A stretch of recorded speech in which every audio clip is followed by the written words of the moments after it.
Class 12th, exercise 2.28 show that the force on each plate of a parallel plate capacitor has a magnitude equal to half Q into E, where Q is the charge on capacitor and E is the magnitude of electric field between the plates. Explain the origin of factor half.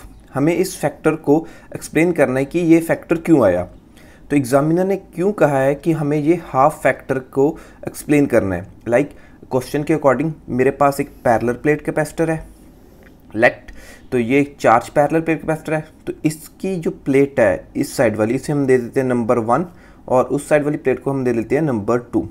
तो इसे हम जब charge करेंगे तो एक plate पे हम मान लेते हैं कि ए प्लेट पे मेरे पास पॉजिटिव चार्ज डेवलप हो गया, वो कितना हो गया कैपिटल क्यू। तो दूसरी प्लेट पे मेरे पास उतना ही मैग्नीट्यूड का नेगेटिव क्यू चार्ज डेवलप हो जाएगा ऑन अ सेकंड प्लेट। ये मेरे पास नेगेटिव चार्ज डेवलप हो गया ऑन अ सेकंड प्लेट। अब इसके कारण पॉजिटिव चार्ज और नेगेटिव चार्ज के कारण मेरे पास एक इलेक्ट्रिक फील्ड की जनरेशन होगी, लाइक दिस वर्ड। सो इस इलेक्ट्रिक फील्ड को उसने कह दिया कि ई इलेक्ट्रिक फील्ड। तो हमें प्रूफ क्या करना था कि each force on each plate, है ना, आप प्लेट 1 की बात कर लीजिए, आप प्लेट 2 की बात कर लीजिए, कि इन दोनों प्लेट पे फोर्स कितना होएगा हाफ क्यू इंटू ई। सो अब उसने कहा है कि जो ये हाफ टर्म आई है मेरी, ये कहाँ से आई है, ये हमें प्रूफ करके दिखाना है। क्योंकि बाय डेफिनेशन हमें मालूम है कि जो हमारी इलेक्ट्रिक फील्ड, हम जब इलेक्ट्रिक फील्ड को डिफाइन किया था तो हमने कहा था कि electric field is equal to force experienced per charge या ओवर चार्ज। तो ये थी मेरी डेफिनेशन ऑफ इलेक्ट्रिक फील्ड। तो यहाँ से हमने कहा था कि my force is equal to product of Q into electric field होगी। किसी चार्ज पे लेट क्यू चार्ज मेरा किसी इलेक्ट्रिक फील्ड में है तो उस पर इतनी फोर्स लगेगी क्यू इंटू ई। सो एग्जामिनर ने कहा है अब जो ये हाफ फैक्टर आया है हमें इसे एक्सप्लेन करना है, ये कहाँ से आया है। सो स्टार्ट करते हैं। लाइक हमें मालूम है हम क्या कर रहे हैं, फोर्स ऑन ईच प्लेट, आप लिख सकते हैं ऑन ईच प्लेट, या आप ऐसे भी लिख सकते हैं फोर्स ऑन सिंगल प्लेट कितनी आनी चाहिए, हमें प्रूफ करके बताना है हाफ कैपिटल क्यू इंटू ई। तो यहाँ से हम स्टार्ट करते हैं। देखिए अब मेरे पास सिस्टम में एक कैपेसिटर लगा हुआ है, तो जो प्लेट नंबर 1 है उस पर मेरे पास कितना चार्ज है positive charge, end plate number 2 पे मेरे पास सेम मैग्नीट्यूड का ही नेगेटिव चार्ज है। तो हमें मालूम है कि जो पॉजिटिव चार्ज है, जैसे हमने पहले भी डिस्कस किया है कि isolated charge also has a magnetic field. Like positive charge के लिए हमारा जो इलेक्ट्रिक फील्ड की डायरेक्शन होती है वो होती थी outward, like that. For negative charge हमारी डायरेक्शन क्या होती थी इनवर्ड। तो अब देखिए यहाँ पे मेरे पास अब कितने चार्जेस हैं सिस्टम में, 2 चार्जेस, एक पॉजिटिव क्यू एक नेगेटिव क्यू। तो पॉजिटिव क्यू के कारण जो मेरी इलेक्ट्रिक फील्ड होगी लेट, उसे हम नाम दे लेते हैं E1, क्योंकि जो मेरा पॉजिटिव चार्ज है वो प्लेट 1 पे है, उसकी डायरेक्शन इस तरफ आ जाएगी लेफ्ट टू राइट हैंड। अब देखिए प्लेट 2 पे भी मेरे पास एक चार्ज है, कौन सा नेगेटिव चार्ज।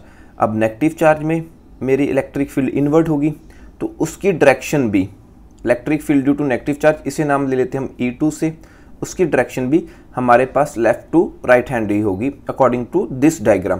तो E1 और E2 बोथ पैरेलल हो गए। तो ये सिंपली ऐड करके मेरी टोटल इलेक्ट्रिक फील्ड बनाएंगे। लाइक जो मेरी टोटल इलेक्ट्रिक फील्ड होगी इन द सिस्टम वो अब क्या आ जाएगी E1 प्लस E2। तो हमारे कहने का मतलब क्या है कि जो जो हमारी electric field in a question given है ये किससे कंबाइन बनी है, पॉजिटिव चार्ज से, और सेम मैग्नीट्यूड के नेगेटिव चार्ज से ही मिलके बनी है। तो अब हमने एक बात और की है यहाँ पे कि दोनों का ही पॉजिटिव चार्ज का और नेगेटिव चार्ज का मैग्नीट्यूड सेम था।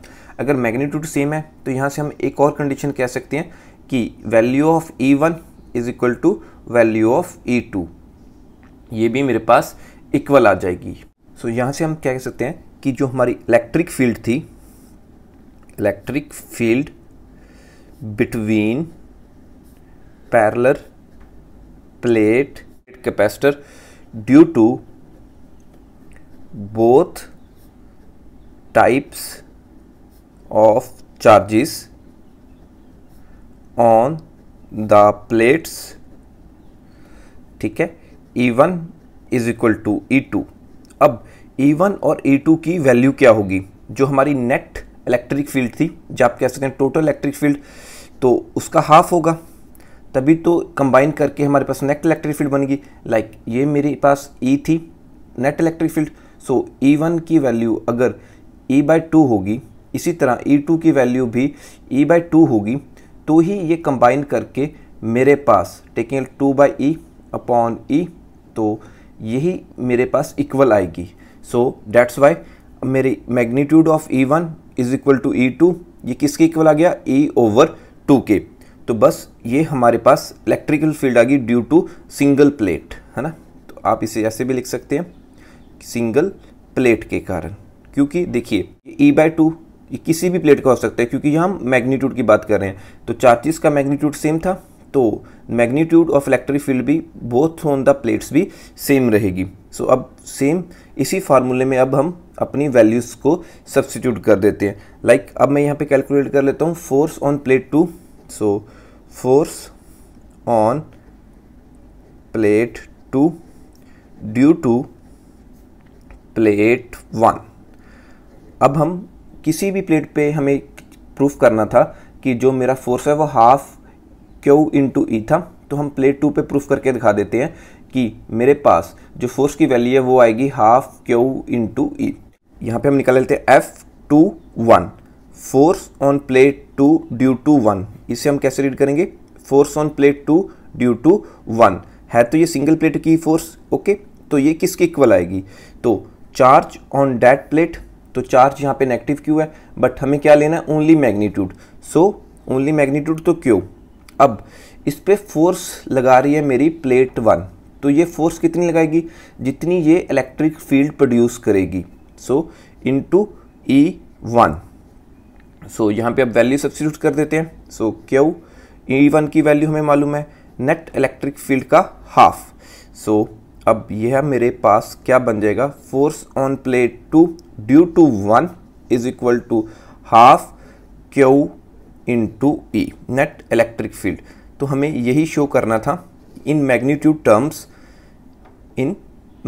टर्म्स मेरी फोर्स ऑन ईच प्लेट कितनी आ गई, हाफ Q इंटू E। तो ये हमने शोड कर दिया।